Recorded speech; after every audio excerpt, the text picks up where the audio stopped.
ಅಕಸ್ಮಾತ್ ಆ ಥರ ನಮ್ಮ ಅತ್ಯಂತ ಉನ್ನತವಾದ ಮ್ಯೂಸಿಕ್ ಡೈರೆಕ್ಟ್ರಿಗೆ ಕೊಡಬೇಕು ಅಂತ ಇದ್ದರೆ ಅದಕ್ಕೆ ಯೋಗ್ಯತೆ ಇರ್ತಕ್ಕಂಥವ್ರು, ನಾನು ಹೇಳಿದ್ನೆಲ್ಲ ಕೊಡಬಾರ್ದು ಯಾರಿಗೂ, ಯೋಗ್ಯತೆ ಇದ್ದರೆ ಅದು ಇರೋದು ಇಳೆಯರಾಜ ಅವರಿಗೆ ಮಾತ್ರ. ಇಲ್ಲಿ ದೊಡ್ಡ ಪ್ರಶ್ನೆ ಬಂದಿದೆ, ಅವ್ರ ಬಗ್ಗೆ ಮಾತಾಡಲಿಕ್ಕೆ ನಿಮ್ಗೇನು ಯೋಗ್ಯತೆ ಇದೆ? ಚಲನಚಿತ್ರ ಗೀತೆಗಳನ್ನು ಮಾತ್ರ ಕೇಳುವವರಿಗೆ ಶಂಕರ್ ಶಾನ್ಭೋಗ್ ಏನು ಅಂತ ಗೊತ್ತಿರಲ್ಲ.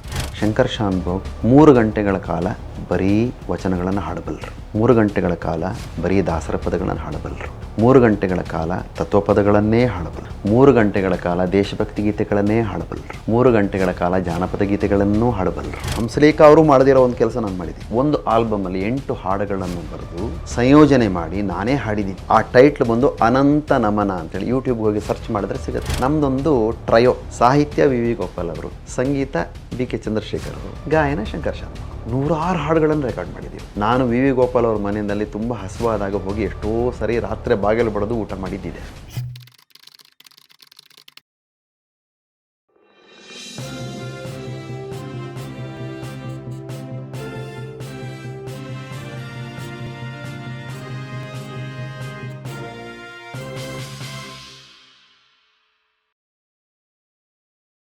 ಈಗ ನಾದಬ್ರಹ್ಮ ಅಂತ ನಾವು ಮಾತಾಡಿದೆವಲ್ಲ, ಈ ಬಿರುದು, ಈ ವಿಶೇಷಣವನ್ನು ಬೇರೆ ಯಾರಿಗೂ ಕೊಡಬಾರ್ದು ಅಂತ ಅನಿಸ್ತದೆ ನನಗೆ. ಸೂಕ್ತ ಅಲ್ಲ ಅಂತ ನಾನು ಅರ್ಥ ಹೇಳಿದ್ರಿಂದ ಹೇಳ್ತಿರೋದು ನಿಮಗೆ.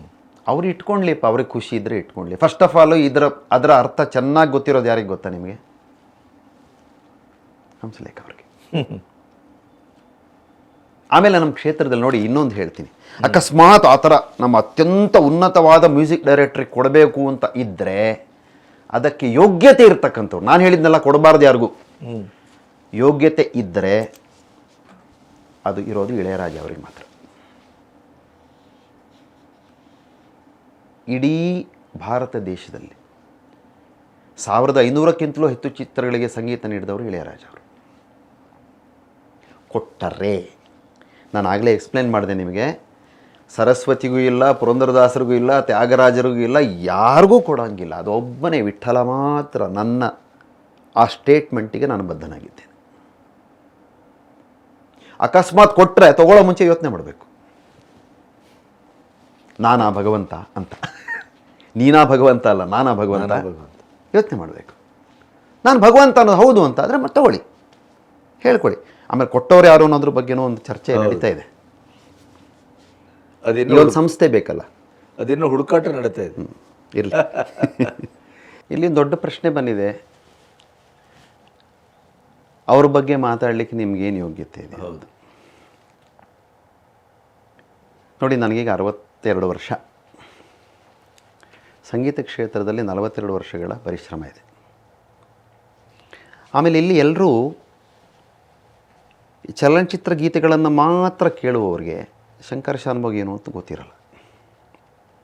ಆಮೇಲೆ ನಾನು ಚಲನಚಿತ್ರ ಗೀತೆಗಳನ್ನು ವೇದಿಕೆ ಮೇಲೆ ಹಾಡದೇ ಇರೋದ್ರಿಂದ ನಿಮ್ಮ ಗೀತೆಗಳೇ ನಿಮ್ಮದು ಅಂತ ಹಾಡೋದಿಲ್ಲ. ನಾನು ಹೇಳಬೇಕಾದ್ರೆ ನಮ್ಮ ಸಂದರ್ಶನ ಬರಬೇಕಾಯಿತು. ಆಮೇಲೆ ಯೂಟ್ಯೂಬ್ಗೆ ಹೋಗ್ಬೇಕು ಅಷ್ಟೇ.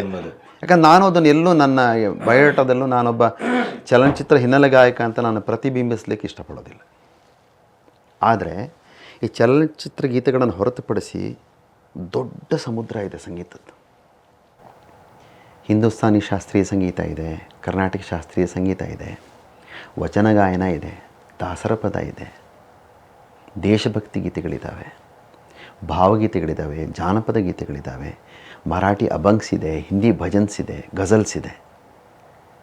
ಶಂಕರ್ ಶಾನ್ಭೋಗ್ 3 ಗಂಟೆಗಳ ಕಾಲ ಬರೀ ವಚನಗಳನ್ನು ಹಾಡಬಲ್ಲರು, 3 ಗಂಟೆಗಳ ಕಾಲ ಬರೀ ದಾಸರ ಪದಗಳನ್ನು ಹಾಡಬಲ್ಲರು, 3 ಗಂಟೆಗಳ ಕಾಲ ತತ್ವಪದಗಳನ್ನೇ ಹಾಡಬಲ್ಲರು, 3 ಗಂಟೆಗಳ ಕಾಲ ದೇಶಭಕ್ತಿ ಗೀತೆಗಳನ್ನೇ ಹಾಡಬಲ್ಲರು, 3 ಗಂಟೆಗಳ ಕಾಲ ಜಾನಪದ ಗೀತೆಗಳನ್ನೂ ಹಾಡಬಲ್ಲರು, 3 ಗಂಟೆಗಳ ಕಾಲ ಮರಾಠಿ ಅಭಂಗ್ಸ್ಗಳನ್ನು ಮಾತ್ರ ಹಾಡಬಲ್ಲರು, 3 ಗಂಟೆಗಳ ಕಾಲ ಕೊಂಕಣಿ ಭಜನ್ಸ್ ಹಾಡಬಲ್ಲರು,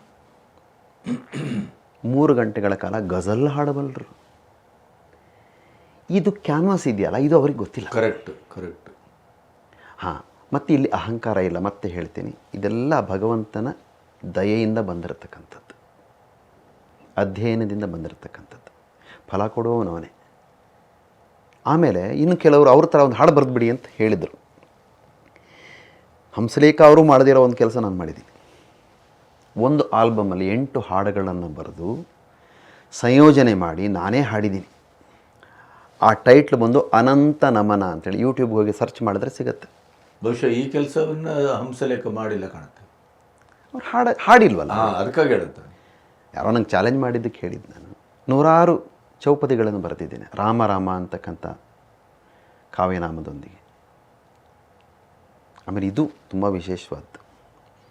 ಇದನ್ನು ಮಾಡಿರ್ತಕ್ಕಂಥ ಗಾಯಕರು ಯಾರಾದರೂ ಇದ್ದಾರೋ ನನಗೆ ಗೊತ್ತಿಲ್ಲ, ಕರೆಕ್ಟ್ ಇಲ್ಲ ಅಂತ ನಾನು ಹೇಳಲ್ಲ. ಆದರೆ ಇದೊಂದು ವಿಶೇಷವಾದ ಪ್ರಯತ್ನ. 8 ಹಾಡುಗಳನ್ನು ನಾನೇ ಬರೆದು 8 ಹಾಡುಗಳಿಗೂ ಸಂಯೋಜನೆ ಮಾಡಿ 8 ಹಾಡುಗಳನ್ನು ಹಾಡಿರ್ತಕ್ಕಂಥದ್ದು. ಆಮೇಲೆ ಇನ್ನೊಂದು ಕಾವ್ಯ ಸಂಗೀತದಲ್ಲಿ ಇಲ್ಲಿವರೆಗೆ ಏನೇನು ಮಾಡಿದೆ? ಕಾವ್ಯ ಸಂಗೀತದ ಪ್ರಯತ್ನ ಹೇಳಿದ್ನಲ್ಲ, ತುಂಬ ದೊಡ್ಡದಾಗಿ ಅದನ್ನು ಪ್ರಾರಂಭ ಮಾಡಿದೆ ನಾನು.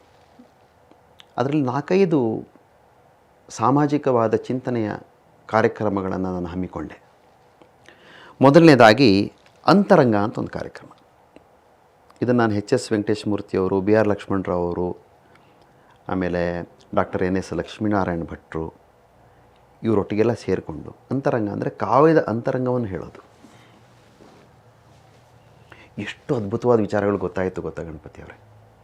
ಯಾಕಂದರೆ ನಾವು ಬಂದು ಭಾವಗೀತೆ ಕೇಳೋದಕ್ಕೂ ಭಾವಗೀತೆಯಲ್ಲಿ ಏನಿದೆ ಅಂತ ಕೇಳೋದಕ್ಕೂ ತುಂಬ ವ್ಯತ್ಯಾಸ ಇದೆ. ಮತ್ತು ಅದನ್ನು ಸ್ವತಃ ಬರೆದವರ ಮೂಲಕವೇ, ಬರೆದವರು ಅಥವಾ ಹಿರಿಯರು. ಉದಾಹರಣೆಗೆ ಬೇಂದ್ರೆಯವರ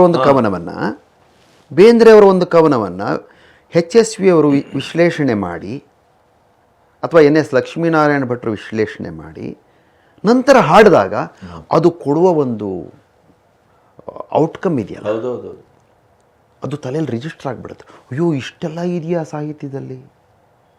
ಅಥವಾ ಡಾಕ್ಟರ್ NS ಲಕ್ಷ್ಮೀನಾರಾಯಣ ಭಟ್ರು ಅವ್ರು ಫಸ್ಟು ಈ ಶಿಶುನಾಳ ಶರೀಫ್ ಗೀತೆಗಳನ್ನು ಅಶ್ವಥ್ ಅವರಿಗೆ ಕೊಟ್ಟಿದ್ದೆ ಅವರು. ಅವ್ರಿಗೆ ಚೆನ್ನಾಗಿ ಗೊತ್ತು ಅದರಲ್ಲಿ ಏನಿದೆ ಅಂತ. ಕರೆಕ್ಟ್. ಯಾವಾಗ ಅವರು ಆ ಶರೀಫ್ ಸಾಹೇಬರ ಹಾಡುಗಳನ್ನು ಎಕ್ಸ್ಪ್ಲೇನ್ ಮಾಡಿ ನಾನು ಆಮೇಲೆ ಹಾಡಿದ್ರೆ ಹೇಗಿರುತ್ತದೆ? ತುಂಬ ಅದ್ಭುತವಾಗಿರ್ತದೆ. ಆ ಪೆನೆಟ್ರೇಷನ್ ಇದೆಯಲ್ಲ, ಅಂದರೆ ನಾನು ಆಗಲೇ ಹೇಳಿದಾಗ ಟೇಕ್ ಅವೇ ಫ್ರಮ್ ಕಾರ್ಯಕ್ರಮ ಅಂದರೆ ಮೇಲಕ್ಕೆ ಹಾಕಬೇಕು ವಾರಗಟ್ಟಲೆ. ಹೌದಲ್ವಾ? ತಂಬೂರಿ ಅಂದರೆ ದೇಹ, ತರವಲ್ಲ ತೆಗಿನಿನ ತಂಬೂರಿ, ಇಷ್ಟು ವಿಚಾರ ಇದೆಯಾ ಅದರಲ್ಲಿ ಅಂತ ಯೋಚನೆ ಮಾಡಿದಾಗ, ಯೋಚನೆ ಮಾಡಿ ಅದನ್ನು ಜೀವನದಲ್ಲಿ ಅಳವಡಿಸಿಕೊಂಡಾಗ ಶರೀಫ್ ಸಾಹೇಬರು ಸಾರ್ಥಕತೆಯನ್ನು ಪಡ್ಕೋತಾರೆ. ಇಲ್ಲದಿದ್ದರೆ ಅವ್ರು ಬರೆದ್ರು, ಇವ್ರು ಹಾಡಿದ್ರು, ಮುಗಿದೋಯ್ತು. ಅಷ್ಟೇ. ಇದು ಕೇಳಿದೆವು, ಹೋದೆವು ಅಷ್ಟೇ. ಇದು ಅಂತರಂಗ ಅಂತ ಪ್ರಯತ್ನ, ಅಂದರೆ ಕಾವ್ಯದಲ್ಲಿ ಏನಿದೆ ಅಂತ ಹೇಳಿ ಹಾಡುವಂಥದ್ದು. ಆಮೇಲೆ ನೆಕ್ಸ್ಟ್ ಒಂದು ವಿಕಸನ ಅಂತ ಒಂದು ಕಾರ್ಯಕ್ರಮ ಮಾಡಿದೆ. ಇದು ಶಾಲಾ ಮತ್ತು ಕಾಲೇಜು ವಿದ್ಯಾರ್ಥಿಗಳಿಗೆ. ನೋಡಿ ಎಷ್ಟು ಚೆನ್ನಾಗಿದೆ ಕಾನ್ಸೆಪ್ಟ್ ಇದು. ಶಾಲಾ ಕಾಲೇಜು ವಿದ್ಯಾರ್ಥಿಗಳಿಗೆ ಸಂಗೀತದ ಮುಖಾಂತರ ನೈತಿಕ ಶಿಕ್ಷಣವನ್ನು ಕೊಡ್ತಕ್ಕಂಥ ಕಾರ್ಯಕ್ರಮ ಇದು. ಇದನ್ನು ಇದುವರೆಗೆ ಯಾರೂ ಮಾಡಿಲ್ಲ. ನಾವು ನಿರಂತರವಾಗಿ ಈ ಕಾರ್ಯಕ್ರಮ ನಮ್ಮ ಸಾತ್ವಿಕ ಕಲ್ಚರಲ್ ಫೌಂಡೇಶನ್ನಿಂದ 10 ಕಾರ್ಯಕ್ರಮಗಳನ್ನು ನಾವು ಆಯೋಜಿಸಿ ಮಾಡಿ, ಪ್ರತಿಫಲಾಪೇಕ್ಷೆ ಇಲ್ಲದೆ ವಿಕಸನ. ಆಮೇಲೆ ಇನ್ನೊಂದು ಕಾನ್ಸೆಪ್ಟ್ ಇದೆ, ಅದು ಪ್ರಾರ್ಥನಾ ಅಂಥೇಳಿ. ಇದು ಏನಂದರೆ ವೃದ್ಧಾಶ್ರಮಗಳಲ್ಲಿ, ಅನಾಥಾಶ್ರಮಗಳಲ್ಲಿ, ಸೆರೆಮನೆಗಳಲ್ಲಿ ಅವರಿಗೋಸ್ಕರ ಹಾಡೋದು. ಈ ಚಿಂತನೆ ಎಷ್ಟು ಚೆನ್ನಾಗಿದೆ ನೋಡಿ. ಯಾರಾದರೂ ಅನಾಥಾಶ್ರಮಕ್ಕೆ ಹೋಗಿ ಹಾಡ್ತಾರಾ ಮಕ್ಕಳಿಗೋಸ್ಕರ? ಇಲ್ಲ. ಅಕಸ್ಮಾತ್ ಅನಾಥಾಶ್ರಮದವರೇ ಈ ನಮ್ಮ ಪ್ರೊಫೆಷನಲ್ ಸಿಂಗರ್ಸನ್ನು ಕೇಳಿದರೆ ಎಷ್ಟು ಕೊಡ್ತೀರಿ ಹೇಳ್ತಾರೆ. ಇಲ್ಲಿ ಉಲ್ಟಾ ನಾವೇ ಅವರಿಗೆ, ನೋಡಿ ನಾವು ನಿಮ್ಮ ಅನಾಥಾಶ್ರಮಕ್ಕೆ ಬಂದು ನಿಮ್ಮ ಮಕ್ಕಳಿಗೋಸ್ಕರ ಹಾಡ್ತೇವೆ, ಅವ್ರಿಗೂ ನಾವು ಹಾಡು ಹೇಳ್ಕೊಡ್ತೇವೆ. ವೃದ್ಧಾಶ್ರಮಕ್ಕೆ ಹೋಗ್ತೀವಿ, ಅವ್ರನ್ನ ಯಾರೂ ಮಾತಾಡ್ಸೋರೇ ಇರಲ್ಲ, ಅವ್ರ ಮಕ್ಕಳೇ ಅವ್ರನ್ನ ತಂದು ಬಿಟ್ಟಿರ್ತಾರೆ ಅಲ್ಲಿ ಹೋಗಿ ಹಾಡೋದು. ಖೈದಿಗಳಿಗೋಸ್ಕರ ಹಾಡೋದು. ಯಾಕಂದರೆ ಇದು ಸಮಾಜವನ್ನು ಪರಿವರ್ತನೆ ಮಾಡ್ತಕ್ಕಂಥ ಒಂದು ಪ್ರಯತ್ನ. ಅದು ಎಷ್ಟಾಗುತ್ತೆ ಬಿಡುತ್ತೋ ಆಮೇಲೆ ನಮ್ಮ ಪ್ರಯತ್ನ ಅಂತೂ ನಾವು ಮಾಡೋದು. ಆಮೇಲೆ ಒಂದೇ ಮಾತರಂ ಅಂತ ನಮ್ಮಲ್ಲಿ ಅತ್ಯಂತ ಅವಗಣನೆಗೆ ಒಳಗಾದಂಥ ಯಾವುದಾದ್ರೂ ಒಂದು ಗಾಯನ ಪ್ರಕಾರ ಇದ್ದರೆ, ಗೀತೆಗಳಿದ್ದರೆ, ಅದು ದೇಶಭಕ್ತಿ ಗೀತೆ. ಅದು ಯಾವಾಗ ನೆನಪಾಗುತ್ತೆ ಅಂದರೆ August 15 ಅಷ್ಟೇ. ಆಮೇಲೆ ಗಣರಾಜ್ಯೋತ್ಸವದ ದಿನ. ಆಮೇಲೆ ನಮ್ಮ ಕನ್ನಡ ನೆನಪಾಗೋದನ್ನು ಸಹಿತ November 1 ಅಷ್ಟೇ. ರಾಜ್ಯೋತ್ಸವದ ದಿನ ನೆನಪಾಗುತ್ತೆ. ಆಮೇಲೆ ಕನ್ನಡ ರಾಜ್ಯೋತ್ಸವ, ರಾಜ್ಯೋತ್ಸವ ಏನೇನೋ ಬರ್ತದೆ. ಆಯಿತಾ, ಆವತ್ತು ಮಾತ್ರ ನೆನಪಾಗುತ್ತೆ ನಮಗೆ. ಆಮೇಲೆ ಕನ್ನಡ ಪ್ರಾಧಿಕಾರವು ಮಲ್ಕೊಂಡ್ಬಿಡುತ್ತೆ. ಅಂದರೆ ನಾನು ಹೇಳ್ತಿರೋದು ಅವ್ರು ಕೆಲಸ ಮಾಡ್ತಿರ್ಬೋದು ಆಫೀಸಲ್ಲಿ ಕೂತ್ಕೊಂಡು, ಸಮಾಜದಲ್ಲಿ ಎಲ್ಲೂ ಕಾಣೋದೇ ಇಲ್ವಲ್ಲ. ಆಮೇಲೆ ಇದು ಒಂದೇ ಮಾತ್ರ ದೇಶಭಕ್ತಿ ಗೀತೆಗಳನ್ನೇ ಜನರಲ್ಲಿ ದೇಶಭಕ್ತಿಯನ್ನು ಬಡಿದೆಚ್ಚರಿಸ್ತಕ್ಕಂಥ ಒಂದು ಪ್ರಯತ್ನ. ಆಮೇಲೆ ಇನ್ನೊಂದು ಸಮರ್ಪಣ ಅಂಥೇಳಿ. ಸಮರ್ಪಣ ಅಂತ ಹೇಳಿದ್ರೆ ಅದು ಲಾಸ್ಟ್ ಇಂಟರ್ವ್ಯೂನಲ್ಲಿ ಎಕ್ಸ್ಪ್ಲೈನ್ ಮಾಡಿದ್ದೆ ನಿಮಗೆ. ಫಂಡ್ ರೈಸಿಂಗೋಸ್ಕರ ಹಾಡುವಂಥದ್ದು, ಏನೂ ಅಪೇಕ್ಷೆ ಇಲ್ಲದೆ. ಯಾರಾದರೂ ಫಂಡ್ ರೈಸ್ ಮಾಡ್ತಾರೆ ಅಂದರೆ ಶಂಕರ್ ಶಾನ್ಭೋಗ್ ಅವರು ಫ್ರೀಯಾಗಿ ಬಂದು ಹಾಡ್ತಾರೆ. ಎಷ್ಟೋ ಸಂದರ್ಭಗಳಲ್ಲಿ ಏನಾಗುತ್ತೆ ಅಂದರೆ 50 ಲಕ್ಷ ಕಲೆಕ್ಟ್ ಮಾಡ್ತಾರೆ, 30 ಲಕ್ಷ ಆರ್ಟಿಸ್ಟಿಗೆ ಕೊಡ್ತಾರೆ. ಹೌದು ಹೌದು. ಇಲ್ಲಿ ಆ ಪ್ರಶ್ನೆ ಇಲ್ಲ. ಅದರ ಸದುದ್ದೇಶದ ಕೆಲಸ. ಅಂದರೆ ಈ ಧ್ವನಿ ಸಮಾಜಕ್ಕೆ ಅರ್ಪಣೆ ಆಗಬೇಕು ಅನ್ನೋ ದೃಷ್ಟಿಯಿಂದ. ಇದನ್ನು ಲಾಸ್ಟ್ ಟೈಮ್ ನಾನು ಹೇಳಿದ್ದೆ. ಈ ಥರ ಹಲವಾರು ಕಾರ್ಯಕ್ರಮಗಳನ್ನ ಹಮ್ಮಿಕೊಂಡಿದ್ದೀನಿ ನಾನು. ಅದೇ ಹೇಳಿದ್ನಲ್ಲ, ಯಾರಾದರೂ ಒಬ್ಬರು ನಮಗೆ ನಮ್ಮ ಚಿಂತನೆಗೆ ಸ್ಪಂದಿಸಿ ಶಂಕರ್ ಅವರೇ ನಿಮ್ಮೊಟ್ಟಿಗೆ ನಾವಿರ್ತೇವೆ ಅಂತ ಹೇಳಿದ್ರೆ ಕಾವ್ಯ ಸಂಗೀತ ಕರ್ನಾಟಕದ ಮನೆ ಮಾತಾಗುತ್ತೆ, ಮನೆಗಳಿಗೆ ಮನಗಳಿಗೆ ತಲುಪುತ್ತೆ ಅಂತಕ್ಕಂಥ ಆಶಯ ನಂದು. ನೀವು ನಿಮ್ಮ ಜೀವನದ ಇಡೀ ಒಂದು ಪ್ರಯಾಣದಲ್ಲಿ ಸುಮಾರು ಜನರನ್ನು ನೆನಪಿಸ್ಕೊಂಡಿದ್ರಿ. ಮತ್ತಾರಾದರೂ? ಹೌದು, ಅದೊಂದು ನನಗೆ ಬೇಸರ ಇತ್ತು. ಕೆಲವರು ತುಂಬ ಮುಖ್ಯವಾದ ವ್ಯಕ್ತಿಗಳನ್ನು ನಾನು ಮರೆತು ಬಿಟ್ಟಿದ್ದೆ. ನೀವು ನೆನಪು ಮಾಡಿದ್ದು ಒಳ್ಳೆಯದಾಯಿತು ನನಗೆ. ಮೊದಲನೇದಾಗಿ ವಿಶ್ವನಾಥ್ ಅಂತ, ವಿಜಯ್ ರೆಕಾರ್ಡಿಂಗ್ ಕಂಪನಿ ಅಂತ. ನಾನು ಹೇಳ್ತಿರೋದು ನಿಮಗೆ 89-90ನೇ ಇಸ್ವಿನಲ್ಲಿ. ಅವರು ನನ್ನನ್ನು ಅವರ ಪ್ರತಿ ರೆಕಾರ್ಡಿಂಗ್ನಲ್ಲೂ ಹಾಡಿಸಿ ಪ್ರೋತ್ಸಾಹ ನೀಡಿದವರು. ಅಂದರೆ ಆವಾಗ ನಾನು ಐ ವಾಸ್ ಎ ಬಿಗಿನರ್, ಏನೂ ನನಗೆ ಕ್ಷೇತ್ರದಲ್ಲಿ ಹೆಸರಿರಲಿಲ್ಲ. ಆದರೂ ನನ್ನ ಟ್ಯಾಲೆಂಟನ್ನು ಅವರು ಗುರುತಿಸಿ ನಾನು ಮೇಲೆ ಬರಬೇಕು ಅಂತ ಆಶಯದೊಂದಿಗೆ ಮಾಡಿದ್ರು. ನಿಮ್ಗೆ ಆಶ್ಚರ್ಯ ಆಗ್ಬೋದು, ಇವಾಗಲೂ ನನ್ನನ್ನು ಕರೆದು ಹಾಡಿಸ್ತಾರೆ ಅವರು. ನೀವು ನಂಬೋದಿಲ್ಲ ಇದನ್ನು.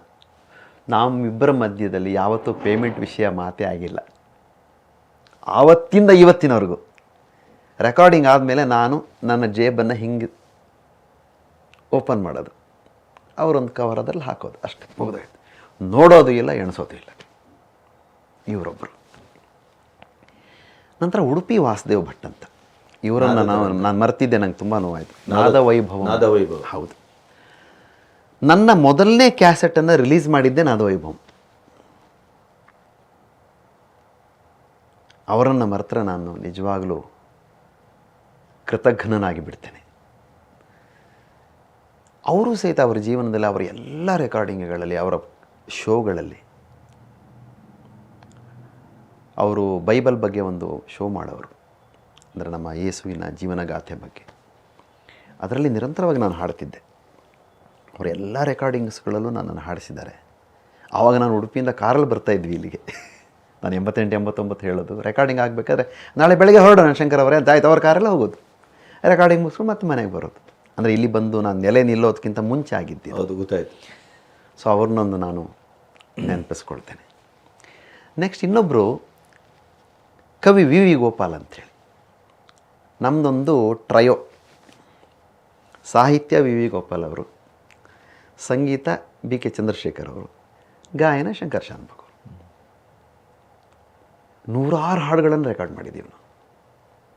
ನಾನು ವಿ ವಿ ಗೋಪಾಲ್ ಅವ್ರ ಮನೆಯಲ್ಲಿ ತುಂಬ ಹಸುವಾದಾಗ ಹೋಗಿ ಎಷ್ಟೋ ಸರಿ ರಾತ್ರಿ ಬಾಗಿಲು ಬಡಿದು ಊಟ ಮಾಡಿದ್ದಿದೆ. ಅವರು ನನಗೆ ಅನ್ನ ಹಾಕಿದ್ದಾರೆ, ಸಾಹಿತ್ಯದ ಬಗ್ಗೆ ಪ್ರೀತಿ ಬೆಳೆಸಿದ್ದಾರೆ. ಅವರ ಬರೆದಂಥ ಹಾಡುಗಳು ತುಂಬ ಜನಪ್ರಿಯವಾಗಿವೆ. ರಾಮನಾಮ ಒಂದೇ ಸಾಕು ಬಾಳ ದಾರಿಗೆ ಅಂತ ಒಂದು ಅದ್ಭುತವಾದ ಹಾಡನ್ನು ಬರೆದಿದ್ದಾರೆ, ಯೂಟ್ಯೂಬಲ್ಲಿ ಸಿಗುತ್ತದು. ನನ್ನ ಮೇಲೆ ತುಂಬ ಪ್ರೀತಿ ಅವ್ರಿಗೆ.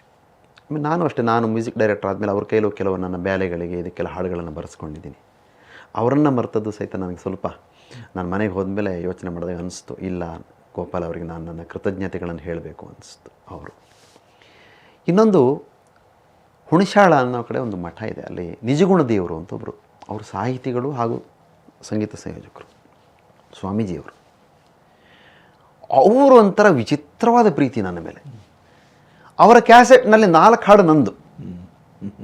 100 ಕ್ಯಾಸೆಟ್ ಮಾಡಿದ್ದಾರೆ, ಬಾಕಿ 4 ಬೇರೆಯವ್ರದ್ದು, ಮ್ಯಾಕ್ಸಿಮಮ್ ನಂದು. ಅವ್ರು ನನ್ನ ಕೈಲಿ ಹಾಡಿಸೋಕ್ಕೋಸ್ಕರ ಎಷ್ಟೋ ಕ್ಯಾಸೆಟ್ ಕಂಪ್ನಿಯವರೊಟ್ಟಿಗೆ ಜಗಳ ಆಡಿ ಅಲ್ಲಿಂದ ಹೊರಗೆ ಬಂದಿದ್ದಾರೆ ಅವರು. ಜೇಂಕಾರ ಅಂತ ಒಂದು ಸಂಸ್ಥೆ ಇದೆ. ಗೊತ್ತಾಯ್ತು. ಅಲ್ಲಿ ಯಾವುದೋ ಒಂದು ಸಂದರ್ಭದಲ್ಲಿ ಅವ್ರಿಗೂ ಇವ್ರಿಗೂ ಏನೋ ವ್ಯವಹಾರದಲ್ಲಿ ಗಲಾಟೆಯಾಗಿ ನನ್ನ ಕೈಲಿ ಹಾಡ್ಸೋ ಅಥವಾ ನನ್ನ ಪೇಮೆಂಟ್ ಬಗ್ಗೆ ಏನೋ ಡಿಸ್ಕಷನ್ ಬಂದು ಇಲ್ಲ ಆಗಲ್ಲ ಅನ್ನೋದಕ್ಕೆ ಸರಿ ನೀವೇ ಬೇಡ ನನಗೆ ಅಂತ ಒಂದು ಬೇರೆ ರೆಕಾರ್ಡಿಂಗ್ ಸ್ಟುಡಿಯೋಲಿ ರೆಕಾರ್ಡ್ ಮಾಡೋದು. ಇವತ್ತಿಗೂ ಅವರು ಮೊನ್ನೆ ತಾನೇ ಅವ್ರಿಗೋಸ್ಕರ ಹಾಡಿದೆ ನಾನು, ಹುಣಸಾಳ ಸ್ವಾಮೀಜಿಯವರು. ಅವರು ನಿಜಗುಣ ದೇವರು ಅಂಥೇಳಿ 100 ಹಾಡುಗಳನ್ನು ಹಾಡಿದ್ದೀನಿ ನಾನು. ಇದೆಲ್ಲ ನಮ್ಮ ಚಲನಚಿತ್ರ ರಂಗದವರಿಗೆ ಗೊತ್ತಿಲ್ಲ, ಇದೊಂದು ಬೇರೆಯೇ ಕ್ಷೇತ್ರ ಇದೆ ದೊಡ್ಡದಾಗಿ. ಸೊ ಇವರೆಲ್ಲರನ್ನೂ ನಾನು ಈ ಸಂದರ್ಭದಲ್ಲಿ ನೆನಪು ಮಾಡಿಕೊಂಡು ನನ್ನ ಕೃತಜ್ಞತೆಗಳನ್ನು ಅರ್ಪಿಸ್ತೇನೆ.